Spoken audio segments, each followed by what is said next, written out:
इधर CM face को लेकर बवाल चल रहा है तो उधर इस बात पर भी बवाल चल रहा है कि किसी मुसलमान को डिप्टी सीएम पद मिलेगा भी या नहीं। ओवैसी लगातार इंडी गठबंधन को इस बात पर घेरे जा रहे हैं कि जब मुकेश सहनी को डिप्टी सीएम बनाया जा सकता है तो फिर बिहार में 18% आबादी वाले किसी मुस्लिम नेता को डिप्टी सीएम क्यों घोषित नहीं किया जा सकता। ओवैसी के इस सवाल का जवाब इंडी गठबंधन के पास नहीं है। जब तेजस्वी यादव और मुकेश सहनी से इस पर सवाल किया गया तो दोनों जवाब देने से कतराने लगे। असदुद्दीन ओवैसी सवाल उठा रहे हैं कि इंडिया अलायंस डिप्टी सीएम के लिए किसी मुसलमान का चेहरा आगे क्यों नहीं कर रहा है। अरे भाई कौन पूछ रहा था? ओवैसी छोड़िए ना, हम इस पे क्या बोलना है। ओवैसी कह रहे हैं कि 3% वाले को उप मुख्यमंत्री लेकिन 17% वाले को कुछ नहीं। उनको हैदराबाद में मौका मिला ना, हैदराबाद में वो रहे। देख रहे हैं बॉस, एक बार खुल के नहीं बोल रहे हैं कि हम फलाना मुसलमान को डिप्टी सीएम बना देंगे।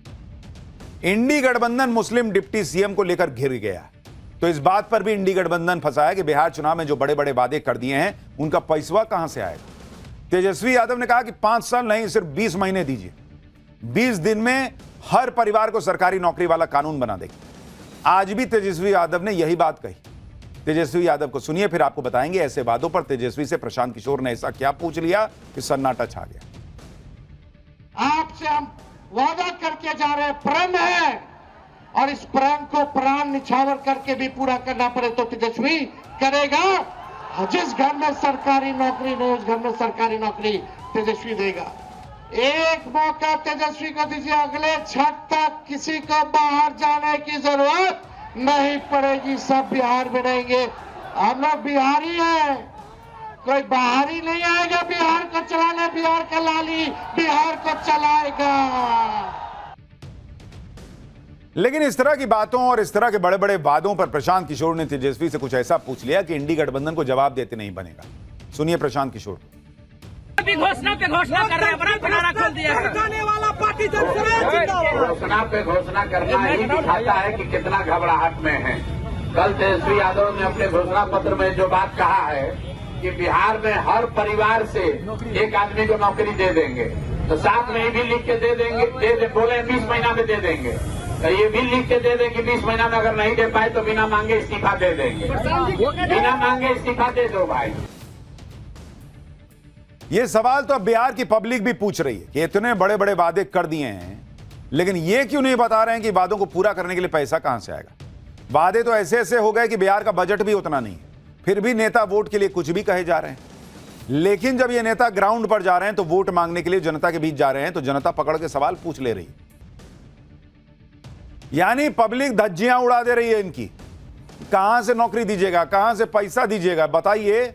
कह रहे हैं ब्लूप्रिंट है, ब्लूप्रिंट है, पता नहीं ब्लूप्रिंट कहां जो है वो सोया हुआ है, अभी आएगा उठ के। दूसरी तरफ इंडी गठबंधन के चुनाव की धज्जियां उड़ाने सीएम योगी बिहार पहुंच गए। बिहार में सीएम योगी का जबरदस्त क्रेज दिख रहा है। योगी की रैली में उनके समर्थक बुलडोजर लेकर आ गए।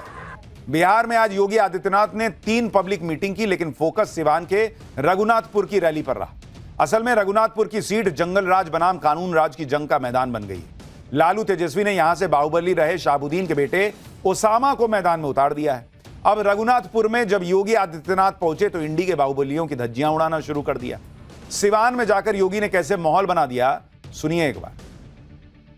आश्चर्य हुआ जब मैं रघुनाथपुर में आया, और रघुनाथपुर में आकर के मैंने देखा कि आरजेडी ने यहां से जो प्रत्याशी दिया है वो अपनी खानदानी आपराधिक पृष्ठभूमि के लिए इस पूरे क्षेत्र नहीं देश और दुनिया में कुख्यात रहा है। नाम भी देखो ना, जैसा नाम वैसा काम। मैं पूछना चाहता हूं, आरजेडी ने राम मंदिर के रथ को रोकने का पाप किया था, आरजेडी ने पाप किया था। कांग्रेस कहती थी कि राम तो हुए ही नहीं। इनका पार्टनर समाजवादी पार्टी उत्तर प्रदेश में राम भक्तों पर गोलियां चलाती है। यानी बिहार चुनाव में माहौल पूरा गरमाया हुआ है। इधर ये सारी पॉलिटिक्स चल रही है, उधर पीएम मोदी अपने काम में जुटे हुए हैं। राहुल गांधी के इतने सारे कांड के बीच भी बिहार चुनाव में बहुत कुछ चल रहा है। जैसे इंडी गठबंधन इस बात पर नरेंद्र मोदी और नीतीश कुमार को घेरने में जुटा है कि एनडीए अपना सीएम फेस नहीं बता रहा। नीतीश कुमार चुनाव के बाद सीएम रहेंगे या नहीं, यह बात एनडीए नहीं बता रहा। नीतीश कुमार को लेकर कैसे आज राहुल गांधी और अमित शाह भिड़ गए, एक बार वो भी देखिए। नीतीश जी का चेहरा का प्रयोग हो रहा है। रिमोट कंट्रोल बीजेपी के हाथ में है। आप ये मत सोचिए कि अति पिछड़ों की आवाज उधर सुनाई देती है। 3-4 लोग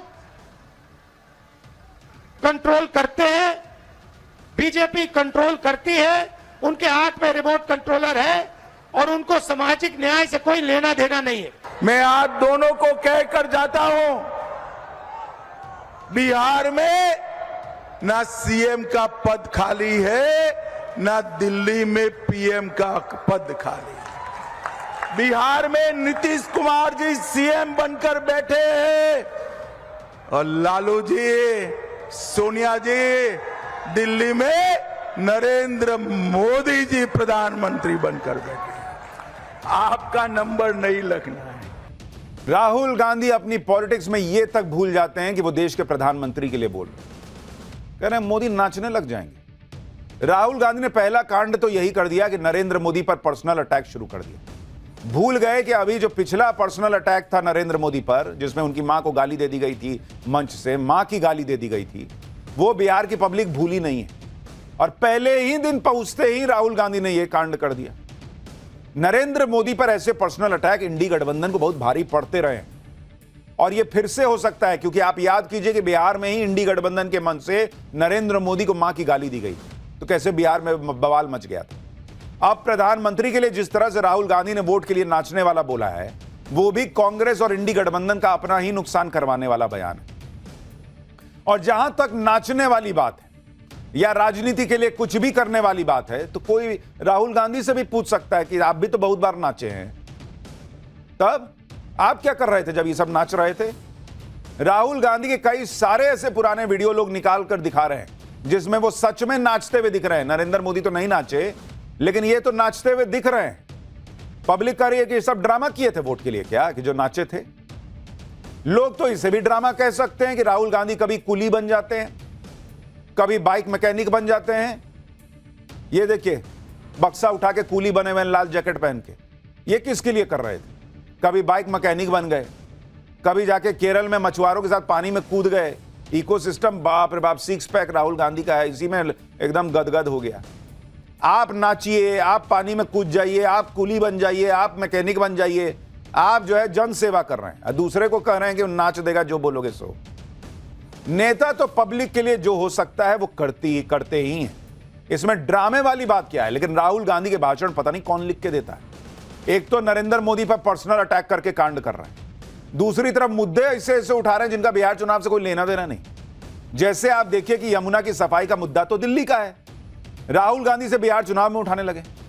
राहुल गांधी वही झूठ बिहार में जाकर बोलने लगे जो झूठ दिल्ली में केजरीवाल की टीम बोल रही थी कि नरेंद्र मोदी ने छठ पूजा में अपने लिए नकली यमुना बनवा दी थी।